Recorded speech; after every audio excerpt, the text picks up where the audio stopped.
These are reckless times, Clay. We are all doing impulsive things, things that we would never do otherwise. I know. I don't think you do. I like it here. So do I. It's unanimous. Good. I know what unanimous means, even if I can't pronounce it too good. Using his vast knowledge of history and politics, we start our day off right with motivational speaker Richard Battle. Love having him on the program. Mr. Battle, how you doing today, sir? Good morning, Al. Happy Independence Day week, and thanks for having us bat lead off again. Happy Independence Day week for you. I mean, for a man who writes history books, this is just like the kickstart of the whole thing. We'll get into it. But when we did the 250th anniversary of the Army, the parade and all that, this really is a huge year, isn't it not? Coming up this year. This is the 250th of all this stuff. It's very cool. Well, absolutely. And the more you look at it and reflect, the more appreciative we should be. And I title this week's discussion with you, our founding fathers blessed us greater than our appreciation for them, because too often they are forgotten or disparaged by some people. And if you think about what they gave us, we ought to be grateful every day. And as I say, if you love America, every day ought to be celebrated as Independence Day, because every day we're free and independent, we ought to appreciate who gave it to us. Well, yeah, and we two things. So I was at a brew pub, and they had the, trivia night. And one of the trivia questions was, what's Independence Day what's July 4th the most known for? I put down Independence Day. The answer was hot dogs. What in God's green earth has happened? That's what people associate with the 4th of July now is hot dogs. We've just gone over the top. Exactly. Well, that comes from people saying Happy July 4th, and July 4th is just a date on a calendar. And I would ask your audience, if people say that, remind them it's Independence Day. Because if we just say July 4th, then it loses its meaning over time and becomes another day, hot dogs, things of that, picnics, things of that type nature. But if we say Independence Day, it makes people reflect and think and appreciate. Somebody was on some show I was watching, and she made a great point, and I was going to write it down, but I'm now just going to commit it to my bad memory. But basically, she said, the greatest gift you could possibly thank God for getting is that you were born in America today. Because you look at the 7 billion people on the planet, I wouldn't trade places with any of them because of what we got on Independence Day, right? I mean, tell me, people are busting in here, anybody busting out. Well, absolutely. All we have to do is look at our border the last 4 years and how many people came in to see that. And as my late friend and mentor, former Attorney General of Texas, John Ben Shepherd, said, to be born free is an accident. To live free is a responsibility, but to die free is an obligation. And it's our responsibility right now to pass that freedom along. And part of that is teaching the appreciation of our founders and the independence they gave us. So let's do a little history dive into all of this. So we're in the 1776 era. We've got 13 colonies, and out of 13 colonies, about 56 people went to the top. The cream went to the top for each of the colonies, right? How did those 56 people that signed the Declaration of Independence get to do that? They're in charge of each colony, right? Well, what's interesting, yes, delegates from the colonies went to Philadelphia. And they met there at Independence Hall. It's still there. I mean, you can still go in and stand where they stood and worked for months. And what amazes me as I studied this for AmeriCANS, who made America the 18th century, Birth of the Republic volume, was got it right here. Each of these people, they were politicians, they were humans, but during the Declaration period and through writing the Constitution, they put their personal agendas aside and did what they thought best for the country. After the Constitution was adopted, they all reverted back to their personal agendas and became normal people. But for that period, they put the country first. And that example we see extremely rarely today on any side of the political aisle.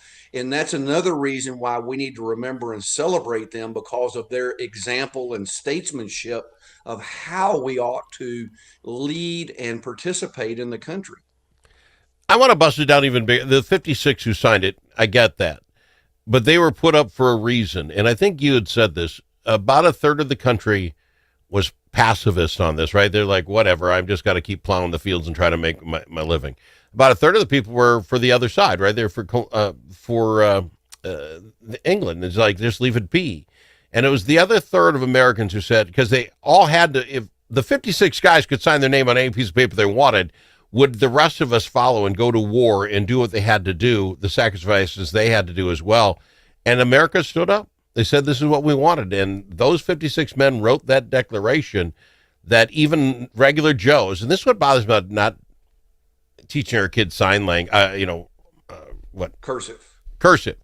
They'll never read that document the way it was written, where Joe Schmoes out in the farm could see what they were saying and say, you know what? I can get behind that. I'm willing to risk my lives. A lot of people did it. I mean, 56 people signed. I'm not taking it from them, but we had to get behind that movement, and it was because it was written so smartly. You knew what they meant. You can get behind. That's exactly correct, and that worked in a positive way. If you look back, there were only 23,000 members of the Communist Party in Russia when the Russia Revolution went off for the Soviet Union. So it doesn't take much.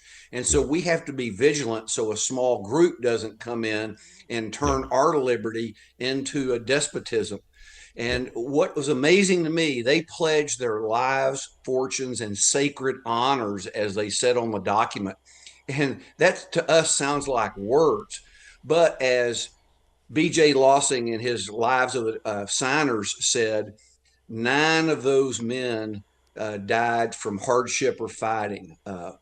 5 of them were tortured before dying. 12 of them had their homes pillaged. 2 had their sons captured, and another had 2 sons captured. They lost their businesses, their farms, their wives.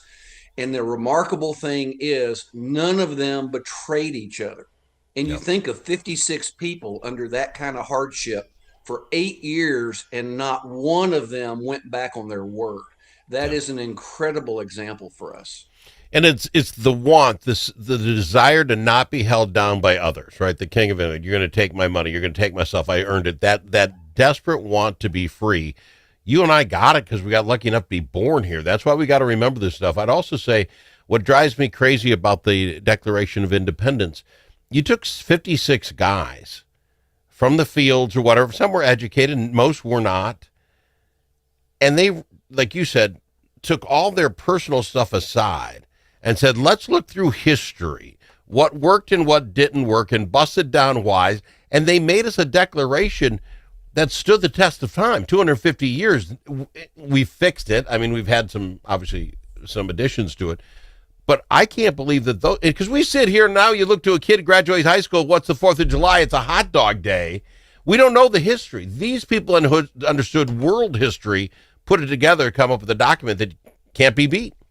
Well, that's what's amazing, because unlike the French Revolution, which was just an emotional effort, this was reasoned out and debated, and people over months went through and parsed the words. They did look at civilizations before us and looked at the good and bad and what worked and didn't. They had a proper understanding of the fallacies of human nature and the consistency of human nature that they calculated in it as well. So that deliberation versus taking a 1,000-page bill and voting on it within 20 hours without looking at it was incredible. And we need to revere that. We need to teach that so people will use that example to make better decisions for the things we face. I love it. Let's go to break. One thing I really enjoyed as well with the Declaration is the fact that they knew men in a biblical sense. They knew man was faulted, that we would mess up, and that was okay. They're going to work around that, and they're going to write a bill that said, hey, men will screw up, and if they didn't, we wouldn't need these rules. We'll talk about that and more coming up. I've got him. Richard Battle on the Al Travis Show. If it's your turn to host a game, Grandpa's Barbecue suggests you try something different. Put out the perfect barbecue flavor of Grandpa's Barbecue. Add it to your ribs, dip the meatballs, or drench your wings in the original flavor of Grandpa's Barbecue. It isn't too hot or spicy, fruity or smoky or whatever. Grandpa's Barbecue. Available in select stores and online at grandpasbarbecueshop.com. There are many ways to explore Alexandria. Some like to experience the outdoors and all the fun winter in Minnesota can provide. Pick your favorite way to get in touch with nature. Others like to explore downtown in the warm comfort of a boutique or gathered around a table with friends. You can do all of that or relax and do nothing at all. Come explore Alexandria. Start planning at explorealex.com.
The Al Travis Show, the last place you can go and hear all sides. Respectful, thoughtful, and grateful. We've got him, Richard Battle, in talking about Independence Day.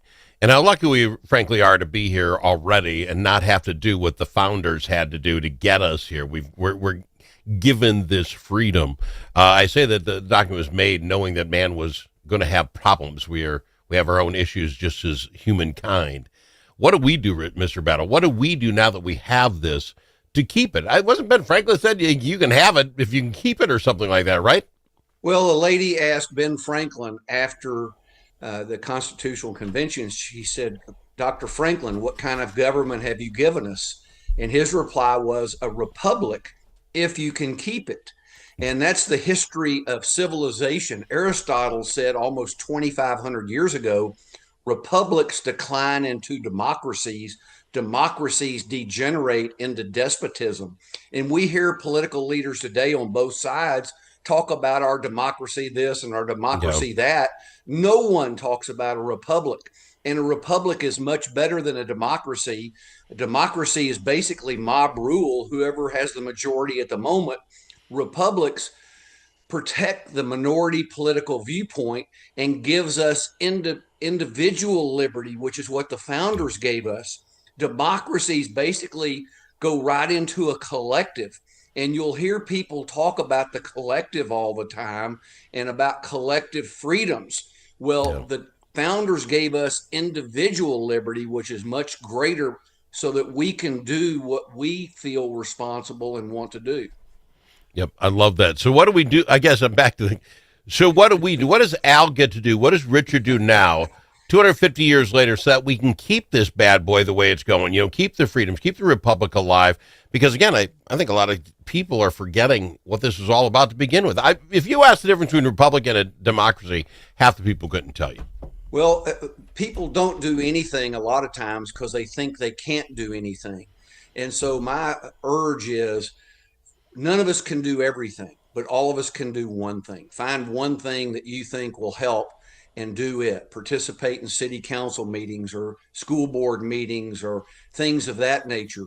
One of the things that people can do, and the reason that we wrote the 18th century version of AmeriCANS, Who Made America, is that I got sick and tired of people telling us what we can't do.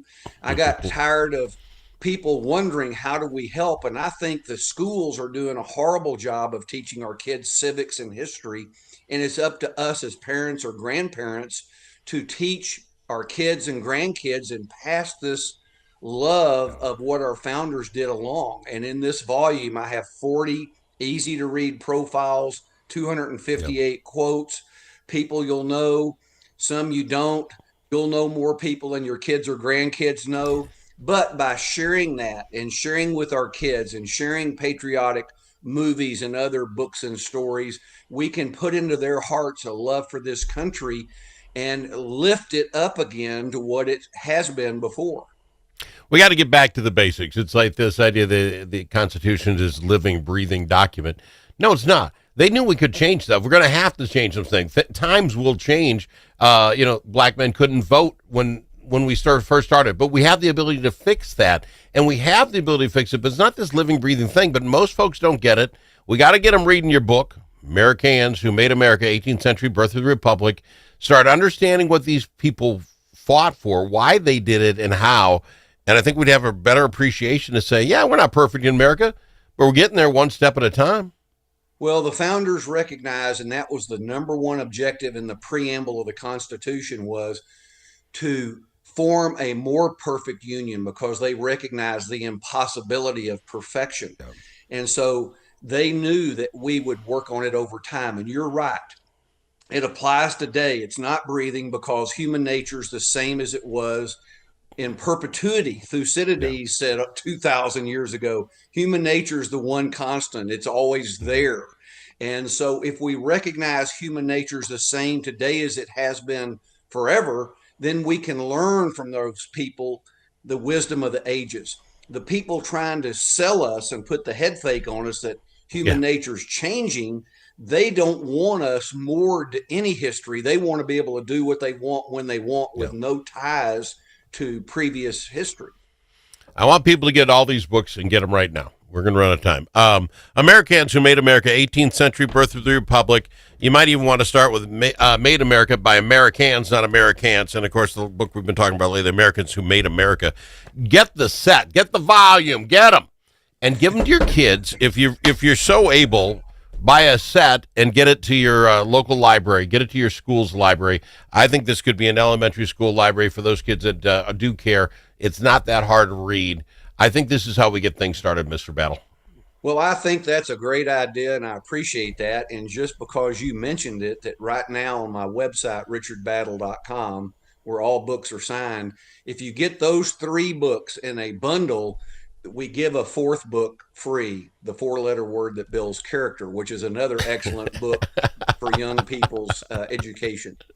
Doesn't make Richard Battle any richer. I'm just sure he's going to make it up in volume, I'm sure. Get the Exactly. 3 books set. Get started. Richard Battle at richardbattle.com. Give me the address again. I should write it down.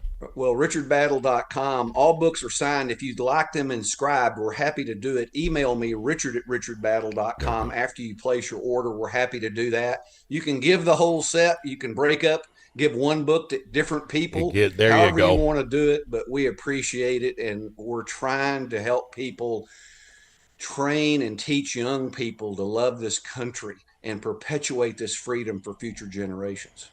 I love it. We got to go, Mr. Battle. Appreciate you being here. Happy Independence Day to you. Happy Independence Day. God bless America. Achieving your